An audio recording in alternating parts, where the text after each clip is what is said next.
Faktor intern adalah faktor dari dalam diri remaja tersebut.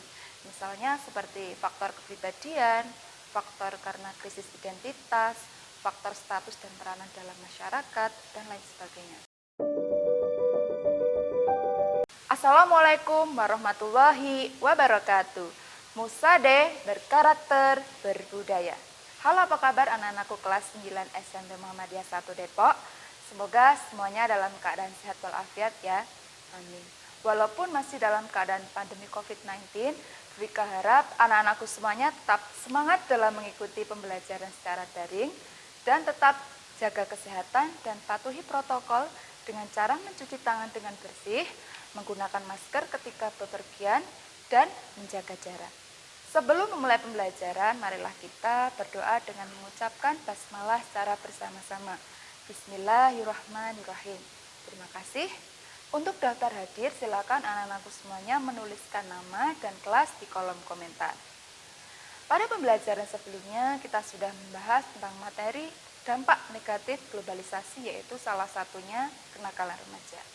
Nah, pada pembelajaran kali ini, Bu Novika akan mengulas kembali materi tentang kenakalan remaja.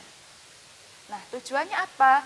Yang pertama yaitu diharapkan anak-anakku semuanya dapat menjelaskan pengertian dan bentuk-bentuk kenakalan remaja. Yang kedua yaitu diharapkan anak-anakku semuanya dapat mengidentifikasi faktor penyebab kenakalan remaja. Yang ketiga yaitu diharapkan anak-anakku semuanya dapat menganalisis upaya untuk mengatasi kenakalan remaja. Pada pembelajaran kali ini, Bu Novika akan melakukan dua penilaian, yaitu penilaian sikap dan penilaian keterampilan. Pada penilaian sikap, Bu Novika akan ambil yang pertama yaitu tanggung jawab kalian dalam mengerjakan tugas, dan yang kedua yaitu kedisiplinan kalian dalam mengumpulkan tugas itu apakah tepat waktu atau tidak. Kemudian untuk penilaian keterampilan, Bu Novika akan ambil yang pertama yaitu kesesuaian hasil pengerjaan dengan tugas yang diberikan, dan kejelasan dan keruntutan penulisan. Sebelum kita membahas kenakalan remaja, coba perhatikan gambar berikut ini. Gambar tersebut merupakan contoh kenakalan remaja yaitu vandalisme. Kemudian, perhatikan gambar berikut ini. Gambar tersebut merupakan contoh kenakalan remaja yaitu tawuran pelajar. Dua gambar tersebut merupakan contoh bentuk kenakalan remaja yang banyak ditemukan di sekitar lingkungan. Hal ini menunjukkan bahwa bentuk dari memudarnya nilai budaya yang dimiliki oleh remaja. Nah, apa sih kenakalan remaja itu?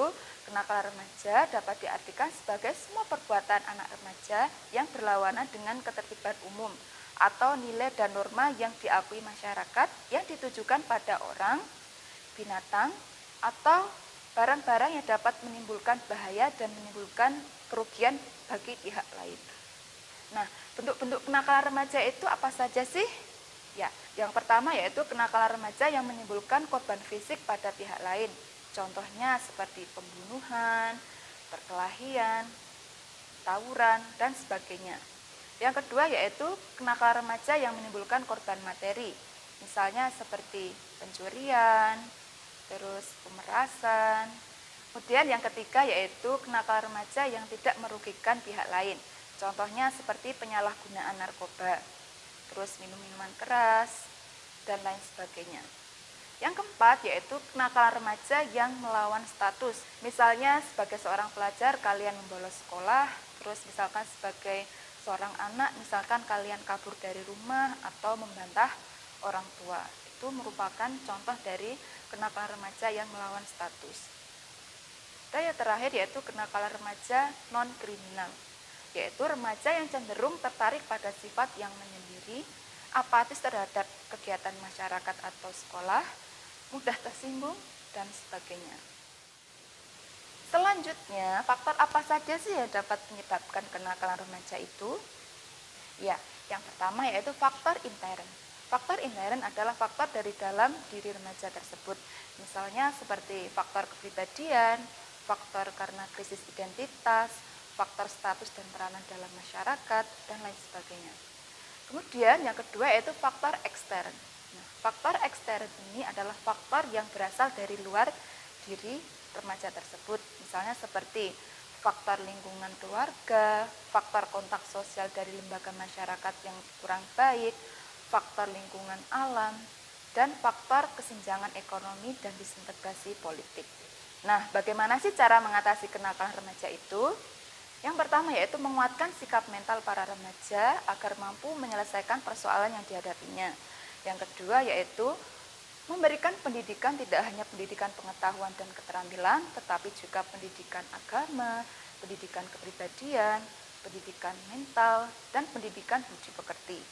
Yang ketiga yaitu menyediakan sarana dan menciptakan suasana yang optimal demi perkembangan pribadi yang baik.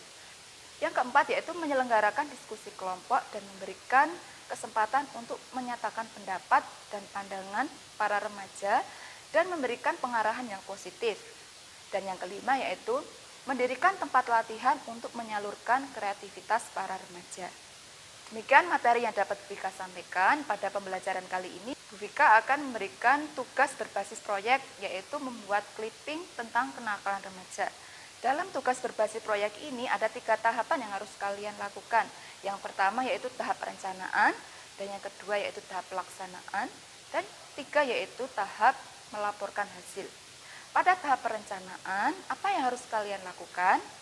Yang pertama yaitu menyiapkan alat dan bahan, misalnya seperti koran, gunting, kertas HVS, lem, dan lain sebagainya. Kemudian yang kedua yaitu menentukan bentuk kenakalan remaja yang akan kalian analisis. Tahap perencanaan dilaksanakan pada tanggal 20 sampai 22 November 2020.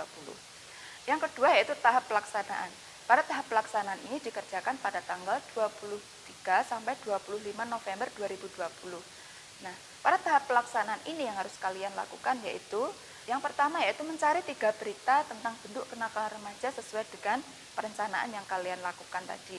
Yang kedua yaitu sumber berita dapat kalian dapatkan melalui koran atau majalah, terus kalian potong, dan dari internet terus kalian print. Yang ketiga yaitu sumber berita harus kalian cantumkan, misalkan kalau dari koran apa, misalnya seperti Kedaulatan Rakyat, tanggal 20 November 2020, halaman 5. Misalnya dari internet, beritanya dari detik.com, tanggal 20 November 2020. Yang keempat yaitu menganalisis berita tersebut dengan ketentuan. Yang pertama yaitu faktor penyebabnya apa, yang kedua dampaknya, yang ketiga yaitu upaya untuk mengatasi kejadian tersebut itu apa. Kemudian tahap ketiga adalah melaporkan hasil. Nah, setelah kalian selesai menyelesaikan tugasnya tadi, kalian foto kemudian diupload di Google Classroom pada tanggal 26 November 2020. Nah, jangan lupa tugas tetap disimpan dan dikumpulkan ketika pengambilan rapot atau ketika sudah masuk sekolah. Selanjutnya, Bu Vika akan memberikan contoh hasil clipping tentang kenakalan remaja. Di halaman pertama, yaitu ada cover atau sampul. Ditulis temanya apa ya, judulnya apa, misalkan clipping tentang kenakalan remaja, disusun untuk memenuhi tugas IPS. Kemudian ditulis nama dan kelas kalian. Kemudian di halaman kedua ini ada berita yang kalian ambil baik dari koran maupun dari internet. Seperti itu. Nah, di sini Bu Vika mencontohkan berita dari internet tentang tawuran pelajar di Bekasi, 1 pelajar tewas ditabrak motor lalu dibacok. Ini yang contoh berita yang Bu Vika ambil. Kemudian di halaman selanjutnya adalah hasil analisis dari berita tersebut. Di sini ada faktor penyebabnya apa dari kejadian tersebut. Nah, kalau yang Bu Vika ambil ini contohnya faktornya yang menyebabkan adalah berawal ketika salah satu pelaku itu mendapatkan pesan di Instagram dan kemudian melakukan perencanaan untuk penyerangan. Kemudian dampak tawurannya apa dari kejadian tersebut? Nah, kalau yang Bu Vika contohkan ini, 1 orang meninggal dunia karena ditabrak oleh para pelaku dan sebelumnya itu dibacok. Nah, itu adalah dampaknya. Kalian juga harus menganalisis dampak lain, misalnya seperti mengganggu stabilitas keamanan masyarakat karena adanya tawuran tersebut. Kemudian yang kedua yaitu terganggunya proses belajar mengajar. Yang ketiga yaitu upaya untuk mengatasi kejadian tersebut itu apa.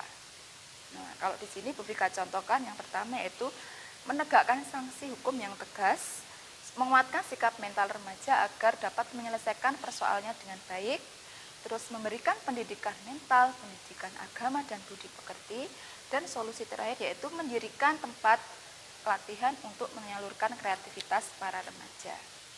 Nah, begitu juga selanjutnya ya, nanti juga sama ya, berita terus kemudian hasil analisisnya.